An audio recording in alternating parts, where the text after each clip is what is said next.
በስመ አብ ወወልድ ወመንፈስ ቅዱስ አሃዱ አምላክ አሜን።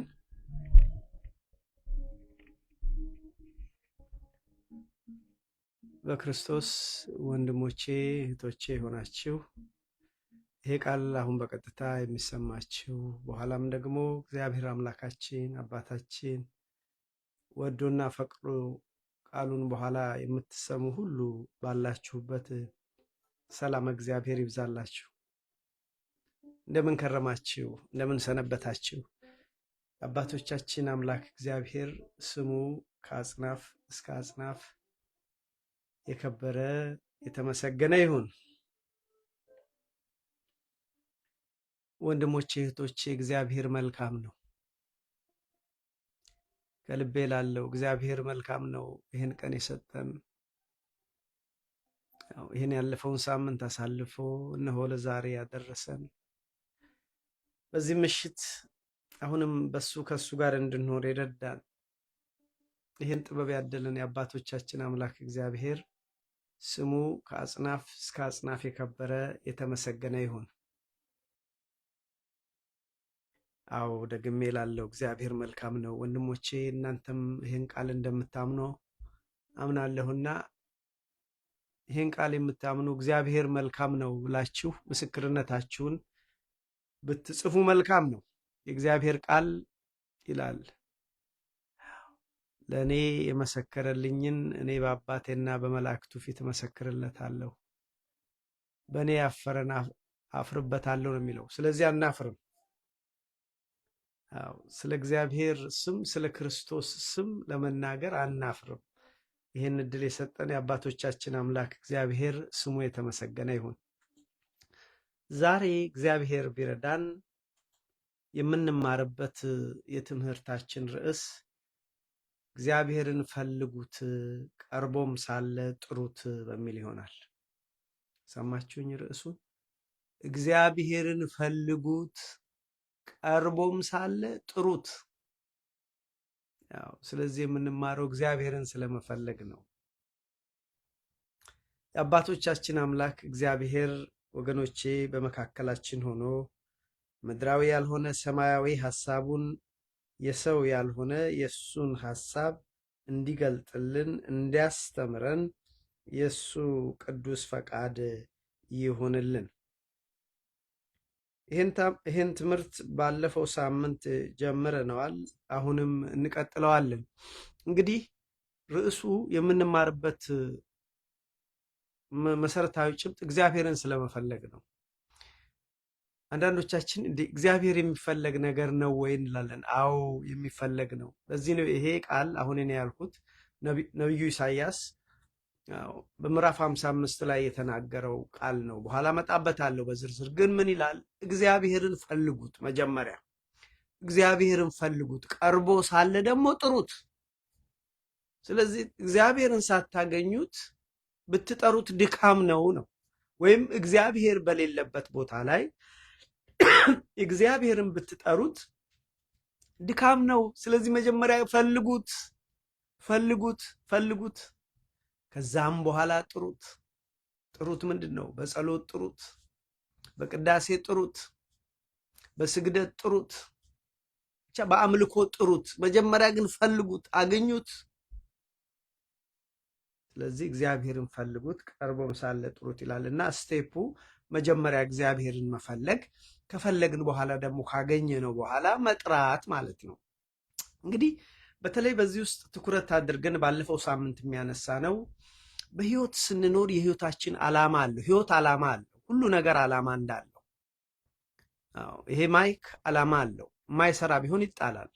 እዚያ አጠገቤ ያለ ስልክ ዓላማ አለው። ይሄ ስልክ ባይሰራ ይጣላል። ወንድሞቼ እኛም የተፈጠርንበት ዓላማ አለ። ያንን ዓላማ ተረድቶ ለዛ ዓላማ መኖር ትልቅነት ነው። ስለዚህ የህይወታችን ተቀዳሚ ዓላማው ምንድን ነው? ምንድን ነው? ራሳችሁ ምንድን ነው? ለምንድን ነው እግዚአብሔር ምድር ላይ ያስቀመጠኝ? የህይወቴ ዋናው ዓላማ ምንድን ነው? ምክንያቱም ለምን መሰላችሁ ወንድሞቼ? ዝም ብለን እንዳንደክም፣ ዋናውን ጥለን በሁለተኛና በሶስተኛ ነገር ላይ እንዳንደክም። ብዙ ዓለም እንደዚህ ያደርጋል። ዋና ዓላማ አለ፣ ግን ሰው በሶስተኛ በአራተኛ ጉዳይ በኋላ ማለት ፈረንጆች ባክ በርነር ይሉታል። እና ስለዚህ የህይወታችንን ተቀዳሚ ዓላማ ወንድሞቼ ማወቅ ትልቅ ነገር ነው። አንዳንድ ጊዜ ባለፈው እንዳልኩ በምድር ስንኖር ለዛ ለዓላማችን መኖር ትልቅ ነገር ነው።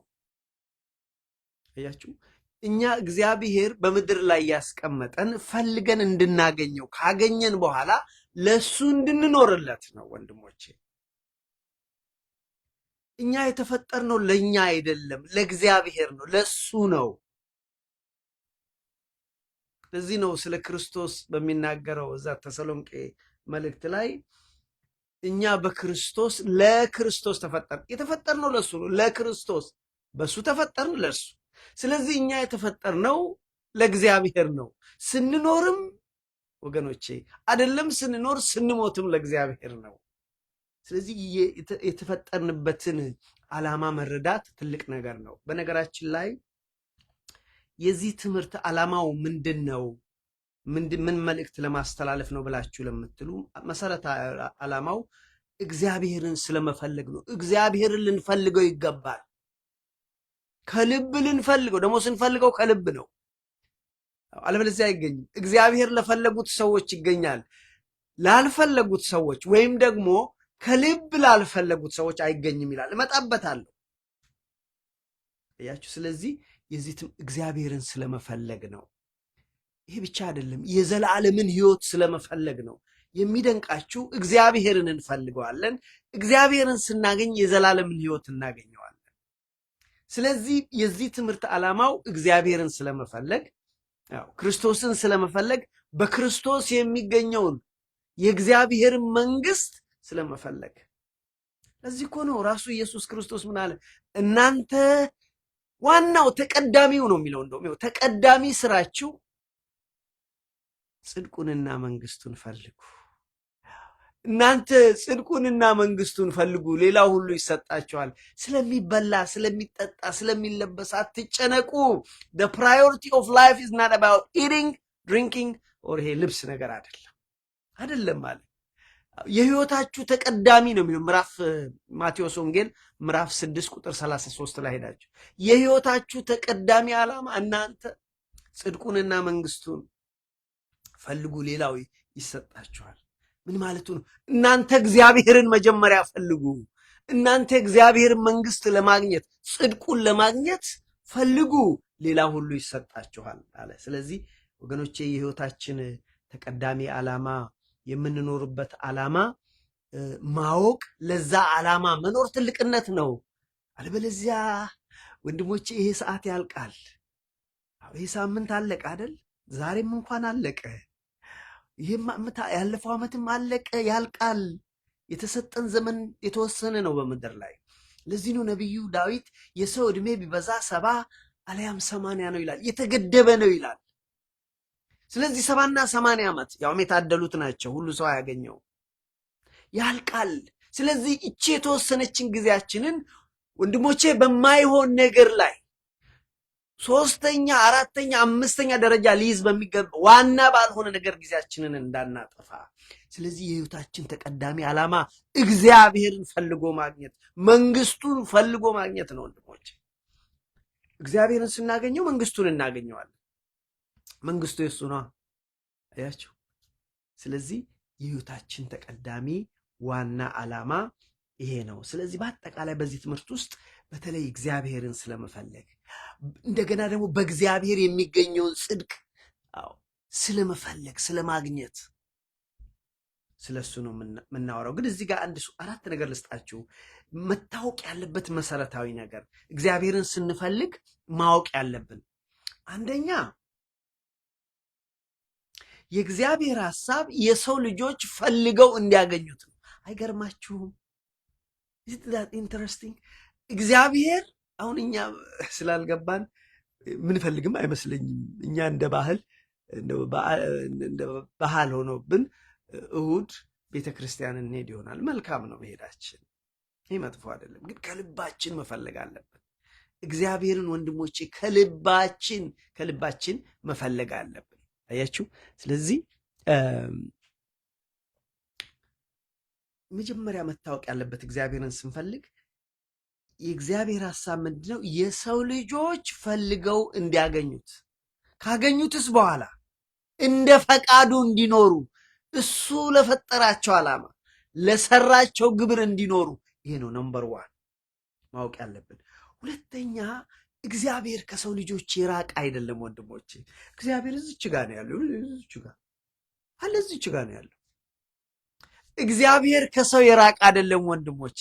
ነገር ግን የሰው ልጆች ፈልገው እንዲያገኙት እግዚአብሔር ይፈልጋል። በኋላ ላይ ያነብላችኋለሁ የሐዋርያት ሥራ ላይ እግዚአብሔር ከሰው የራቀ አይደለም፣ ነገር ግን ሰዎች ፈልገው እንዲያገኙት ይፈልጋል። ለዚህ እኮ ነው አብርሃም የፈለገው። ቅዱሳን እግዚአብሔርን የፈለጉት ለዚህ እኮ ነው። በሕይወታቸው ጭምር ተወራርደው እግዚአብሔርን ፈለጉት። ቅዱሳን ዝም ብሎ እኮ ቅዱስ የሚባል ስም እኮ አይሰጥም። የእግዚአብሔር ሰዎች ወገኖቼ በነፍሳቸው ጭምር ተወራርደው እግዚአብሔርን ፈለጉት። ደስ የሚላችሁ እግዚአብሔር ስናገኘው ደግሞ ሁሉ ነገር ይገኛል። እግዚአብሔርን ስናገኘው በምድርም የሰማዩም ይገኛል፣ ሁለቱም ይገኛል። እኛ አሁን እግዚአብሔርን ለመፈለግ ጊዜ የለንም፣ ሰዓት የለንም እንል የለ ወይም እግዚአብሔርን ብንፈልግ ምድራዊ ነገር የሚጎድልብን ይመስላል። አይደለም ወንድሞቼ፣ ከልቤ እላችኋለሁ እግዚአብሔርን ስናገኝ ሁሉን እናገኛለን። ለዚህ እኮ ነው ቅድም እግዚአብሔርን ስንፈልገውና ስናገኝ መንግስቱንም እናገኛለን አልኳቸው። የምድሩንማ ተዉት፣ እሱማ ይሰጣችኋል አለ እኮ። እኔ አይደለም ያልኩት።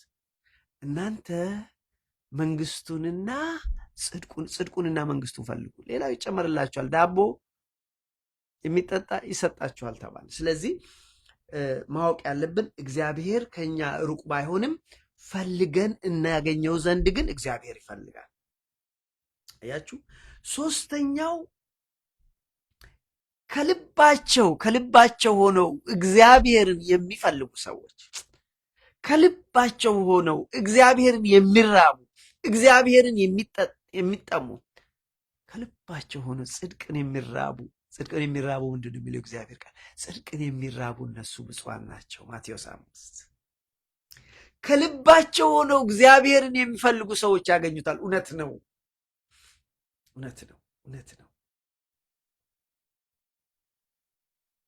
አያችሁ። ስለዚህ ከልባቸው ሰዎች ሲፈልጉት እግዚአብሔር ይገኛል። እግዚአብሔርን የማይፈልጉ ሰዎችስ አያገኙትም። እግዚአብሔርን የማይፈልጉ ሰዎች አያገኙትም፣ ወይም እግዚአብሔርን ከልባቸው የማይፈልጉ ሰዎችም አያገኙትም። ስለዚህ እግዚአብሔር ከልብ የሚፈለግ ነው ወንድሞቼ፣ ከልብ የሚፈለግ ነው እና እነዚህን እግዚአብሔርን ስንፈልግ አንደኛ የእግዚአብሔር ሐሳብ ሰዎች እንዲፈልጉትና እንዲያገኙት እንደሆነ፣ ሁለተኛ እግዚአብሔር ከሰው ልጆች ያራቀ እንደውም ቅርብ ያለ ከሰው ያራቀ ግን ፈልገን እንድናገኘው እንደሚፈልግ፣ ሶስተኛ እግዚአብሔርን ከልባቸው የፈለጉ ሰዎች እንደሚያገኙት፣ እግዚአብሔርን የማይፈልጉ ወይም ደግሞ ከልባቸው የማይፈልጉ ሰዎች እግዚአብሔርን እንደማያገኙት። አለማግኘታቸው ብቻ አይደለም መከራና አበሳም ጭምር አለባቸው ወገኖች። ስለዚህ የህይወታችን ተቀዳሚ ዓላማ ምንድን ነው ብለን ብንል ወንድሞቼ፣ ሌላ ነገር ይዛችሁ ባትሄዱ ዛሬ በህይወት ስንኖር በዚች ባጭር ዕድሜያችን የህይወታችን ተቀዳሚ ዓላማ እግዚአብሔርን ፈልገን ማግኘት ነው። ሌላ ሁሉ ሁለተኛ ሶስተኛ ነው። እኔ አይደለሁም እኮ ያልኩት፣ ራሱ መድኃኔዓለም አለ እኮ እናንተ ጽድቁንና መንግስቱን ፈልጉ፣ እናንተ ጽድቁንና መንግስቱ ፈልጉ፣ ሌላ ሁሉ ይሰጣችኋል። ስለሚበላ ስለሚጠጣ ስለሚለበስ አትጨነቁ አላለም እንዴ?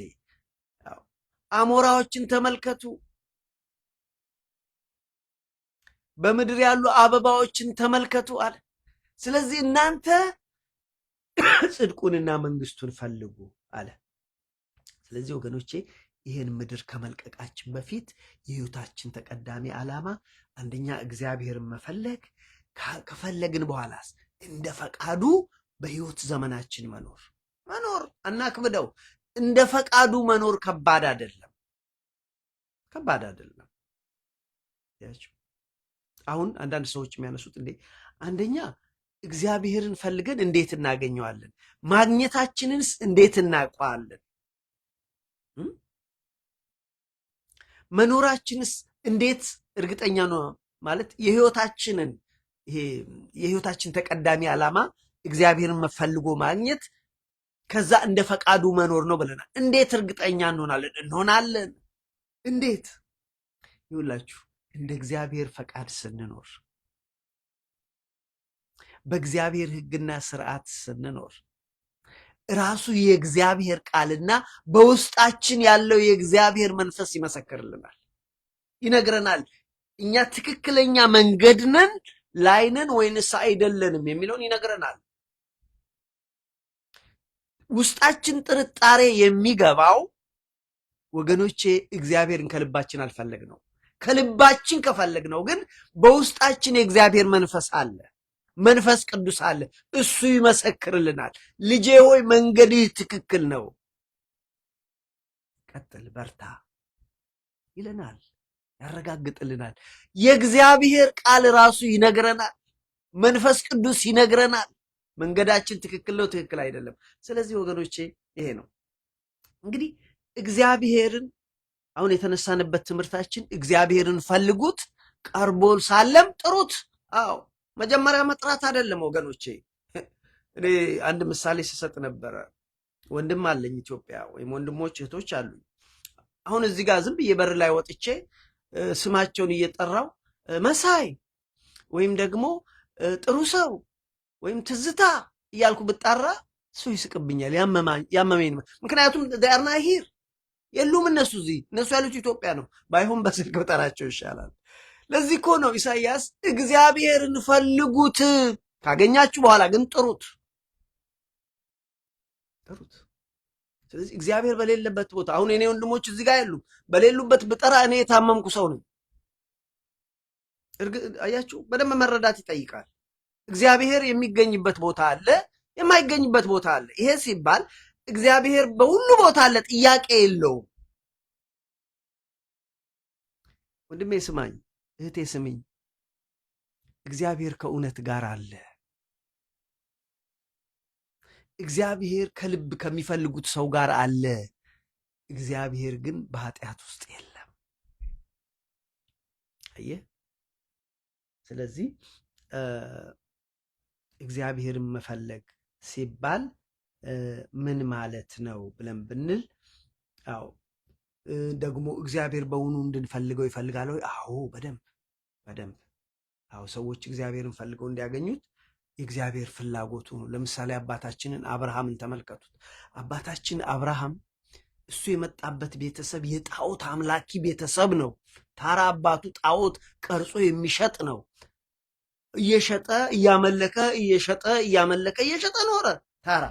ልጁንም ደግሞ በልስት ይችን ሂድና አምላክ ብለህ ገበያ እየወሰድክ ሽጥ አለ። ብዙ ጊዜ ሽጧል አብርሃም።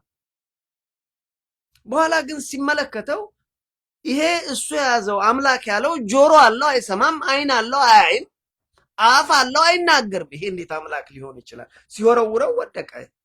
ቢሰብረው የሚሰበር ነው። ይሄ አምላክ ሊሆን አይችልም አለ አብርሃም።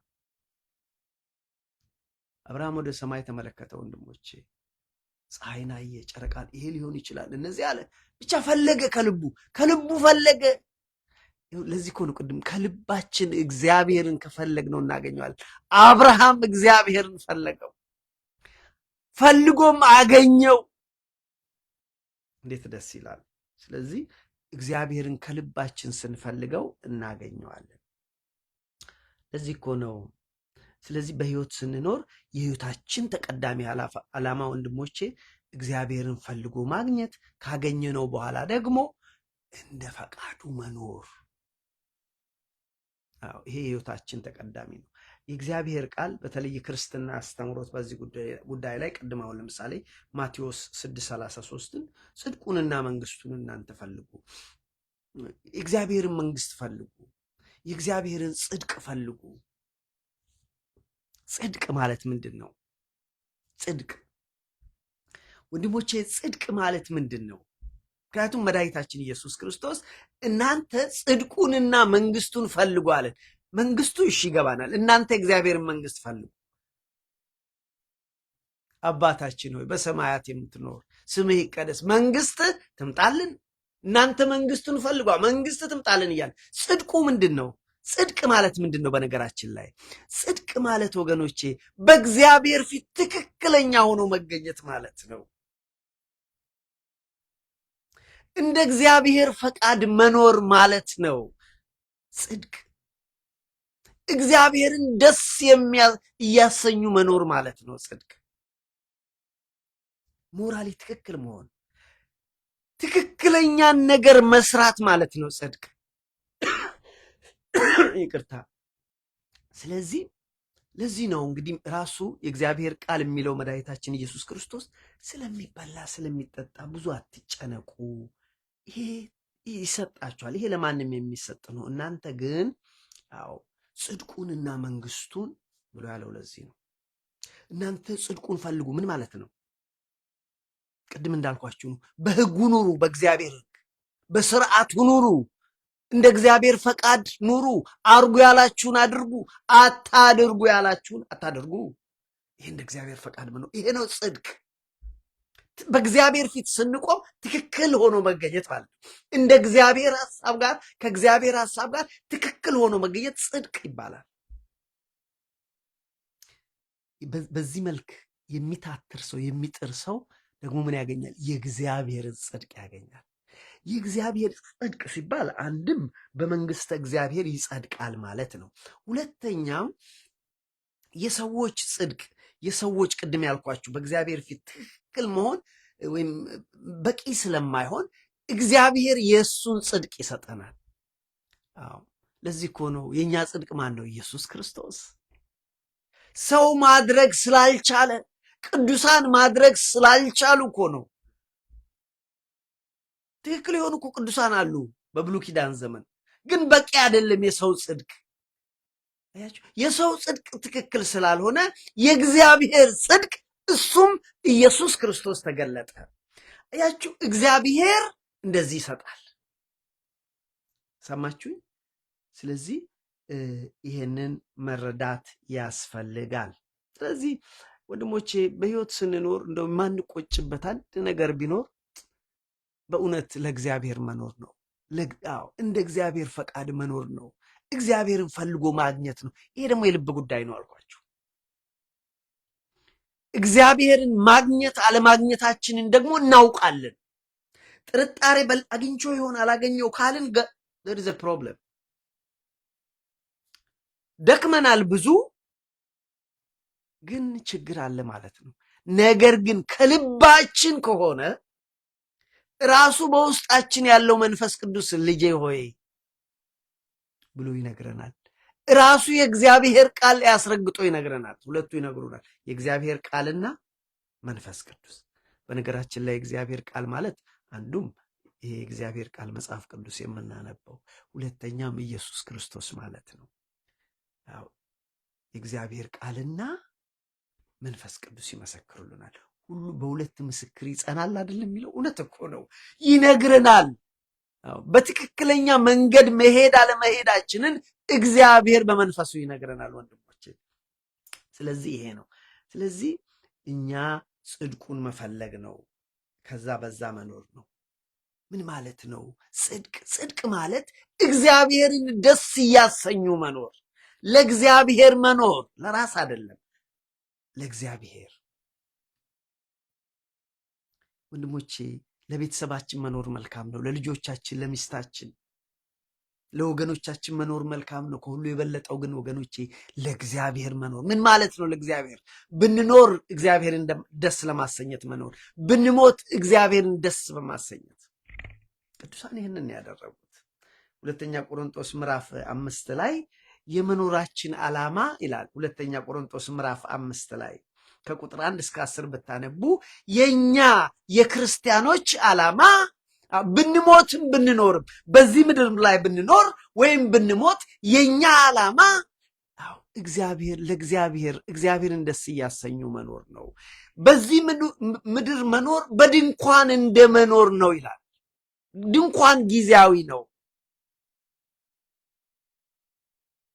ስለዚህ ነገር ግን ሰማያዊ ህንፃ በሰው ያልተሰራ በእግዚአብሔር እጅ የተሰራ በሰማይ እኛ አለን።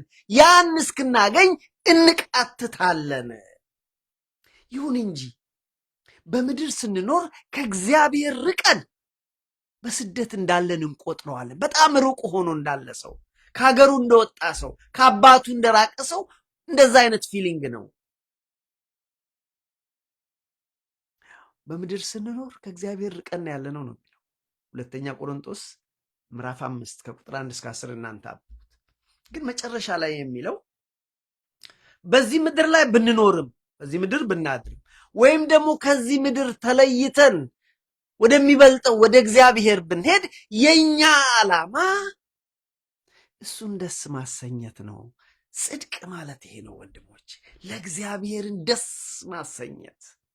ጽድቁን ፈልጉ የሚባለው ይሄ እኮ ነው። በቃ ደስ እሱን ለማሰኘት። ሞኞች ሆነን እኮ አይደለም አሁን ቁጭ የምንለው፣ ፍለጋ እኮ ነው። ይሄ ቃል የምትሰሙ ወንድሞች እህቶች፣ እግዚአብሔርን ፍለጋ እኮ ነው። በዚህ ምሽት ላይ ቴሌቪዥን ላይ መጣል ይቻላል፣ ፍለጋ ነው።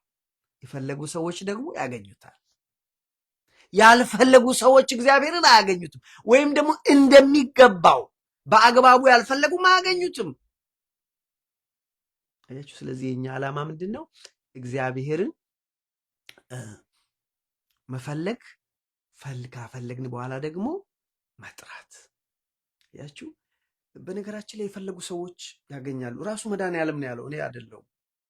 ለምሳሌ ማቴዎስ ምዕራፍ 7 ቁጥር 7 ላይ ፈልጉ ታገኛላችሁ፣ በር አንኳኩ ይከፈትላችኋል፣ እሹ ፈልጉ ታገኛል። በቃ አለ እኮ።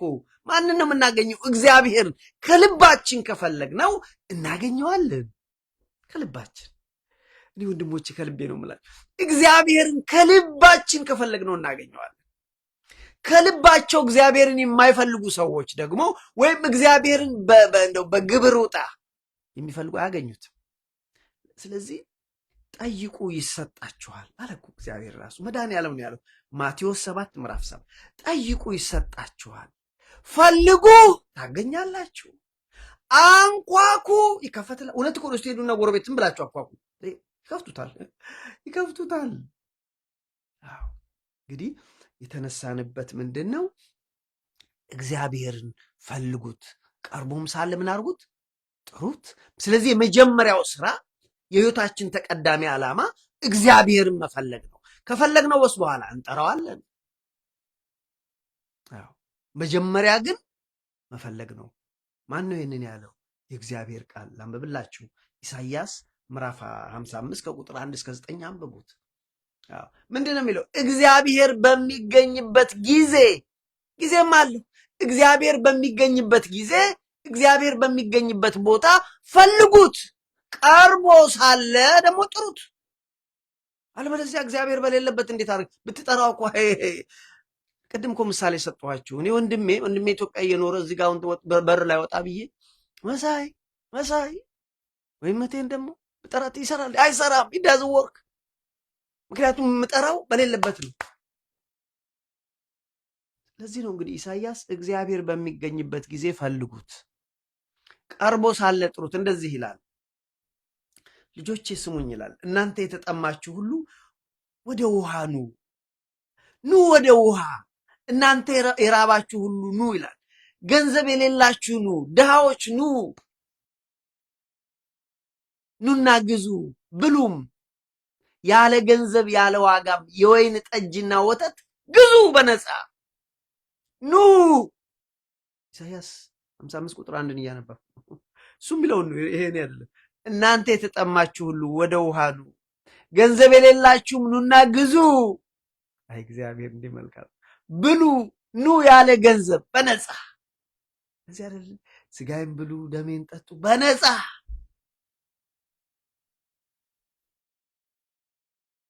ገንዘብ የሌላችሁ ኑ ግዙ ብሉ፣ ኑ ያለ ገንዘብ ያለ ዋጋ የወይን ጠጅና ወተት ግዙ ካለ በኋላ ገንዘብን፣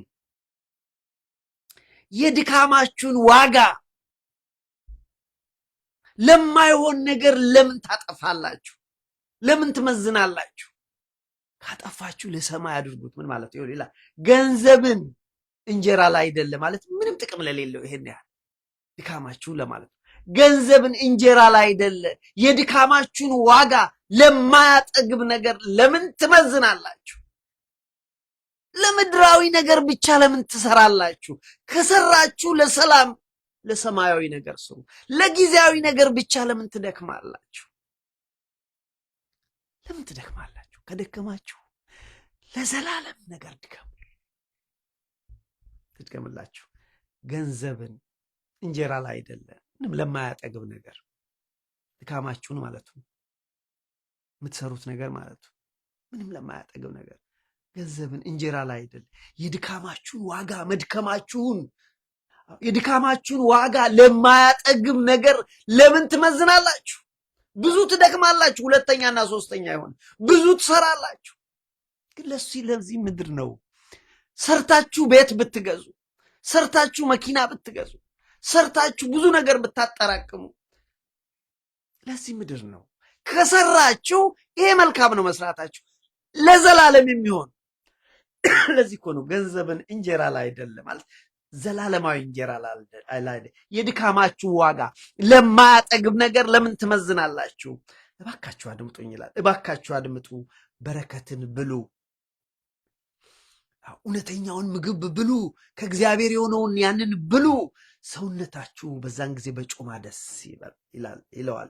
ጆሮአችሁን አዘንብሉ፣ ወደ እኔ ቅረቡ ይላል። ጆሮአችሁን አዘንብሉ፣ ወደ እኔ ቅረቡ፣ ስሙ፣ ሰውነታችሁ በሕይወት ትኖራለች። አያችሁ፣ ምድራዊ የሆነው ምግብ አሁን ተበልቶ አሁን የሚቀር ነው። ከበላችሁ ሰማያዊውን በሕይወት የሚያኖረውን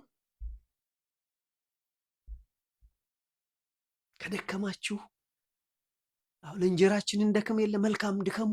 ግን ዋናውን የሕይወታችሁ ተቀዳሚ ድካም ሊሆን የሚገባው እግዚአብሔርን መፈለግ፣ በእግዚአብሔር የሚገኘውን ጽድቅ ማግኘት። በእግዚአብሔር የሚገኘው ጽድቅ ወገኖች ክርስቶስ ነው።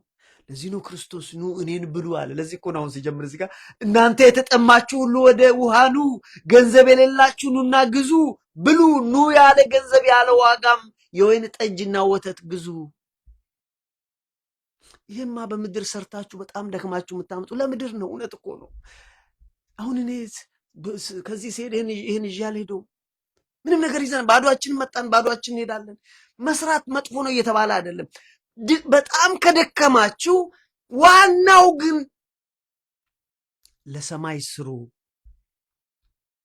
ለጊዜያዊ ስራ አይደለም፣ ለዘላለማዊ ለሚሆን ነገር ስሩ። ጆሮአችሁን አዘንብሉ፣ ወደ እኔ ቅረቡ፣ ስሙ፣ ሰውነታችሁ በሕይወት ትኖራለች ማለት ለዘላለም ትኖራላችሁ ካለ በኋላ የታመነችቱን የዳዊትን ምሕረት የዘላለም ቃል ኪዳን ከእናንተ ጋር አደርጋለሁ። ለዳዊት የገባሁትን ቃል ኪዳን፣ ይሄ የኢየሱስ ክርስቶስን መምጣት የሚያመለክተው ነው። የመሲሁን መምጣት የሚያመለክተው ነው።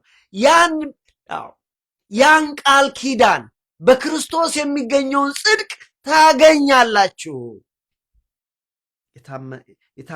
የታመነችቱን የዳዊትን ምሕረት የዘላለምን ቃል ኪዳን ከእናንተ ጋር አደርጋለሁ ካለ በኋላ እግዚአብሔር በሚገኝበት ጊዜ ፈልጉት፣ ቀርቦ ሳለ ጥሩት።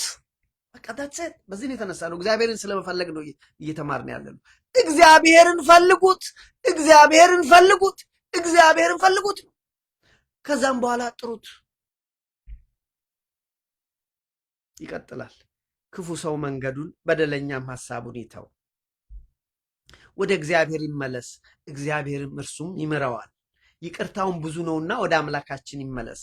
እግዚአብሔር ግን እንደዚህ ይላል፣ ሐሳቤ እንደ ሐሳባችሁ መንገዴ እንደ መንገዳችሁ አይደለም ይላል እግዚአብሔር። ሰማይ ከምድር ከፍ እንደሚል እንደዚሁ መንገዴና መንገዳችሁ ሐሳቤና ሐሳባችሁ ልዩነት አለው ይላል። ስለዚህ ወንድሞቼ የተነሳንበት ነቢዩ እግዚአብሔር በሚገኝበት ፈልጉ፣ ቀርቦም ሳለ ጥሩታል። ስለዚህ በሕይወት ስንኖር የሕይወታችን ተቀዳሚ ዓላማ ሊሆን የሚገባው እግዚአብሔርን ፈልጎ ማግኘት፣ በእግዚአብሔር የሚገኘውን ጽድቅ ማግኘት ወሳኝ ነገር ነው ወገኖቼ፣ እንዳንረሳ። የሰው ዕድሜ አጭር ነው። ሕይወታችንን እንደው በማይሆን ነገር ቅድም እኮ አለ የድካማችሁ ዋጋ። ለምን ትደክማላችሁ? ስራ አትስሩ ማለቱ አይደለም። ቤተሰብ አታስተዳድሩ ማለቱ አይደለም። ወንድሞቼ ግን ከደከማችሁ ግን ዋናውን ግን እንዳትረሱ። ዋናው ማን ነው? እግዚአብሔርን መፈለግ ግን እንዳትረሱ። ስለዚህ የሕይወታችን ተቀዳሚ ዓላማ ምንድን ነው ብለን ብንል፣ በሕይወት ስንኖር ምንድን ነው ብለን ብንል እግዚአብሔርን ፈልጎ ማግኘት፣ ከዛ በኋላ ደግሞ እንደ ፈቃዱ መኖር። አናካብደው። ከባድ ነገር አይደለም። ምንም የሚከለክለን ነገር የለም። ቤተሰብ መመስረት አይከለክለን፣ መብላት መጠጣት አይከለክለን፣ ትምህርት ቤት መሄድ አይከለክለን፣ ስራ መስራት አይከለክለን። ግን በልባችን ቁጥር አንድ ግን እግዚአብሔር እንድናነግሰው፣ እግዚአብሔርን እንድንፈልገው። በነገራችን ላይ እግዚአብሔር በሕይወታችን ሲገባ የሚገርማችሁ እግዚአብሔርን ስናገኝ ሁሉን እናገኘዋለን። ሌላው ቀርቶ መንግስቱን ጭምር እናገኛለን እኮ። እግዚአብሔር በቤታችን ሲገባ እኮ ሁሉም ነገር አብሮት ይገባል። በምድርም እንባረካለን፣ በሰማይም እንባረካለን። ሰዎች የሚረሱት ወይም የሚዘነጉት እኔ እኮ ጊዜ የለኝም እግዚአብሔርን ለመፈልግ። ማይ ፍሬንድ አትቀልድ፣ ዶን ጆክ ፕሊዝ።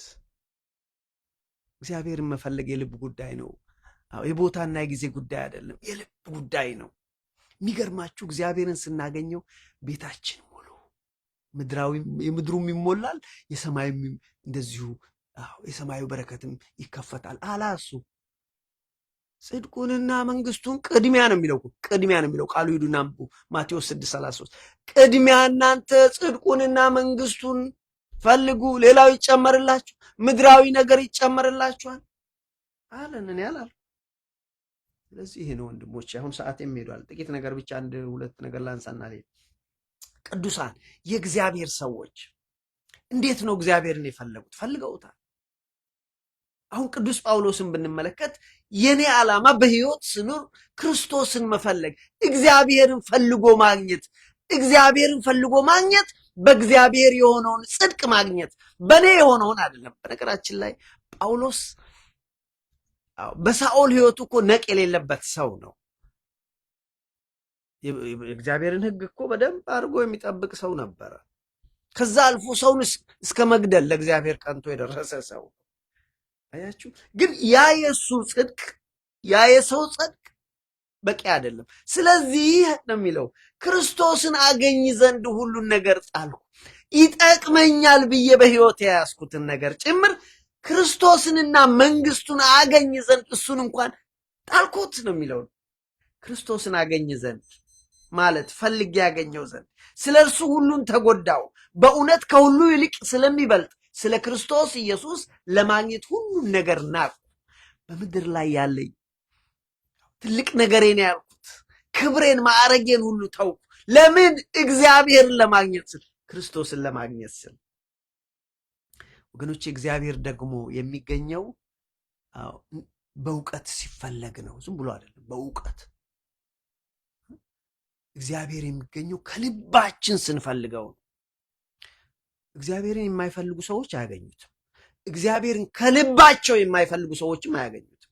ለዚህ ነው እንግዲህ ቅዱስ ጳውሎስ በምድር ላይ ያለሁት ለእኔ ትልቅ ነገር ነው ያልኩትን ሁሉ ታውኩት፣ በቃ እሱን አገኝ ዘንድ፣ እሱንና መንግስቱን አገኝ ዘንድ አለ ቅዱስ ጳውሎስ።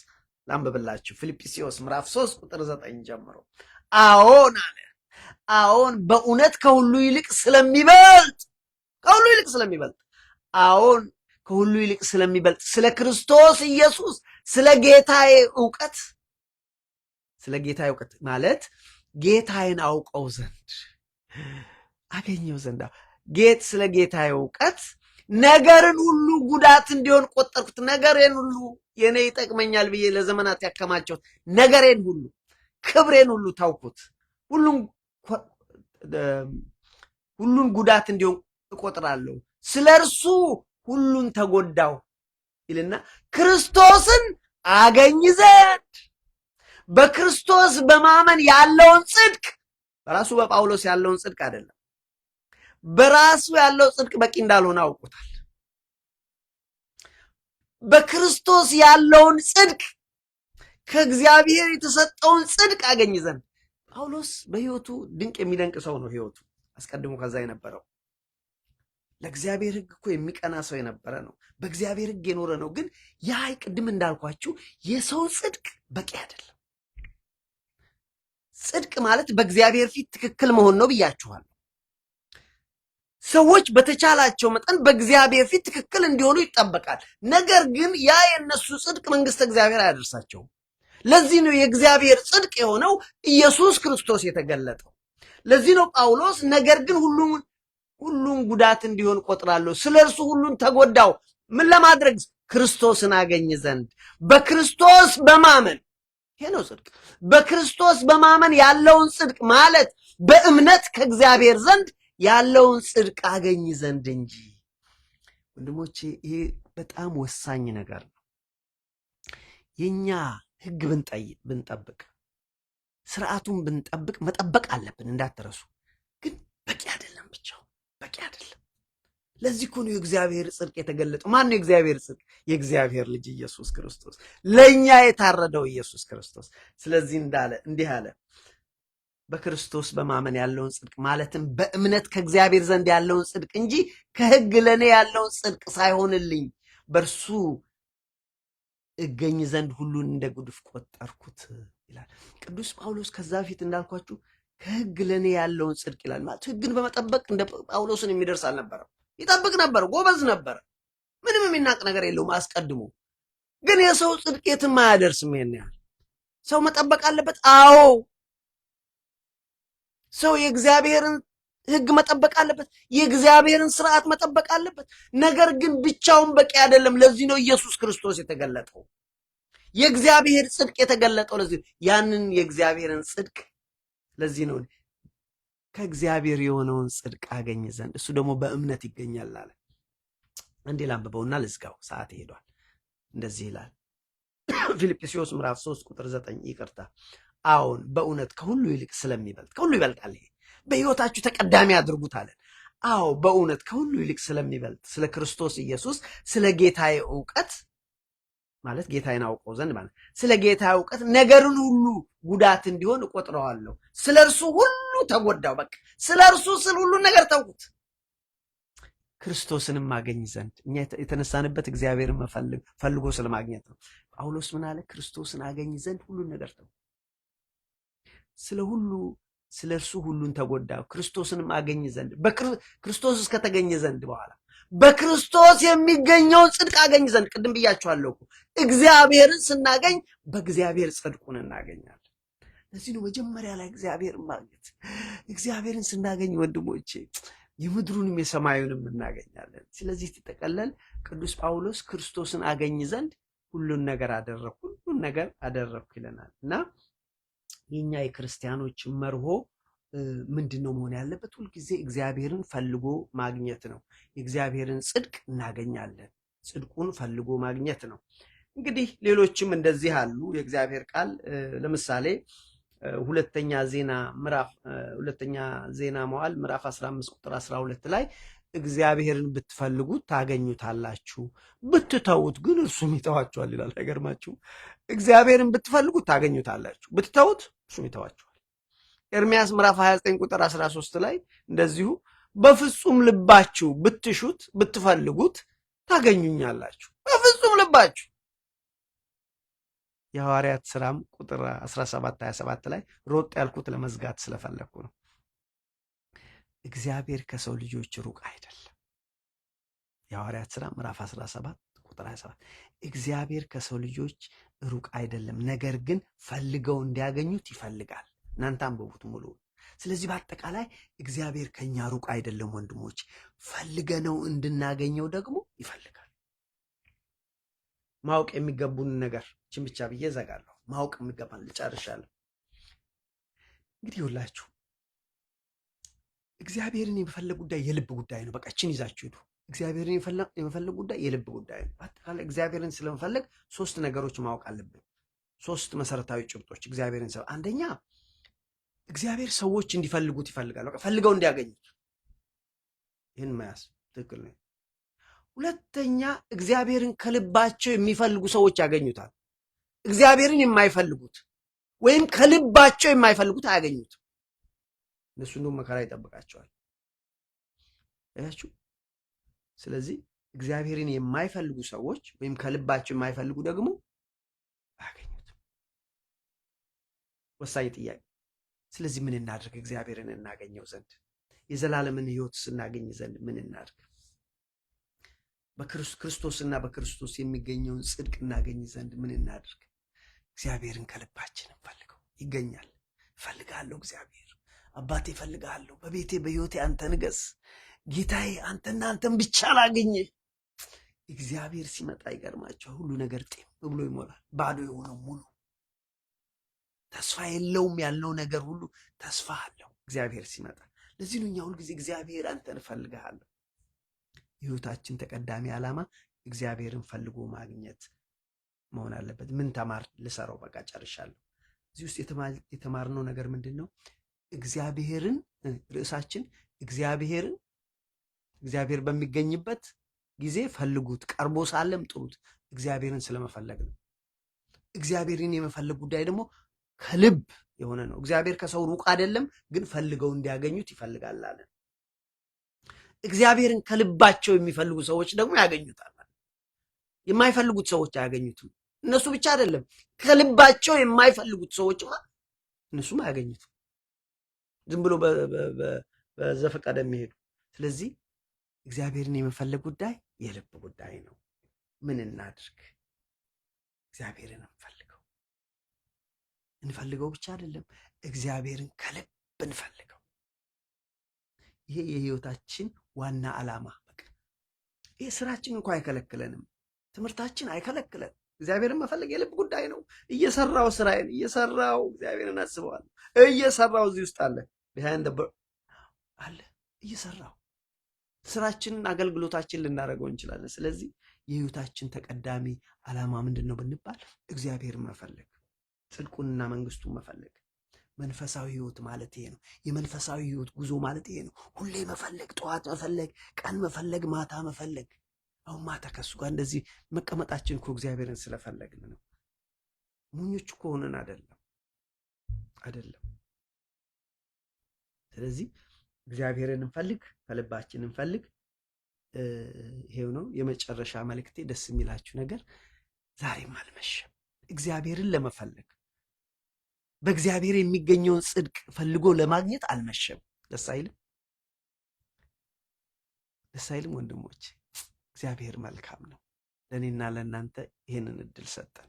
ስለዚህ በህይወት ስንኖር የህይወታችን ተቀዳሚ ዓላማ እግዚአብሔርን ፈልጎ ማግኘት ነው። ለዚህ ነው ርዕሳችን እንግዲህ እግዚአብሔርን ፈልጉት፣ ቀርቦም ሳለ ጥሩት። ሰው መጀመሪያ እግዚአብሔርን መፈለግ አለበት፣ ከዛ እግዚአብሔርን መጥራት አለበት። ኢምፖርታንት ነው። ኢሳይያስ ምዕራፍ 55 ላይ ነው ይህንን ወስደን ያየ ነው። ስለዚህ ዛሬም አልመሸም። ያስተማረን የመከረን የአባቶቻችን አምላክ እግዚአብሔር ስሙ የተመሰገነ ይሁን። ትምህርቱን ወዳችሁት ከሆነ ወንድሞቼ ለሌሎች በማካፈል ሼር ብታደርጉት ደስ ይለኛል። ከስር ባለው ሊንክ ሰብስክራይብ ብታደርጉ ዩቱብ ቻናሌ ላይቭ ወጥቼ ለማገልገል ይረዳኛል። ሰላም እግዚአብሔር ይብዛላችሁ። ሰላም ሁኑ። አሜን።